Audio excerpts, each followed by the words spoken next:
sitting on the grass is the Canada goose that has a broken wing. I cannot reach him. Woman, I have talked with her before and she gave me the okay. Who gave you the okay?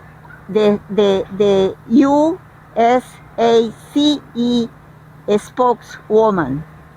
I don't remember. I right now I have a few emails with her.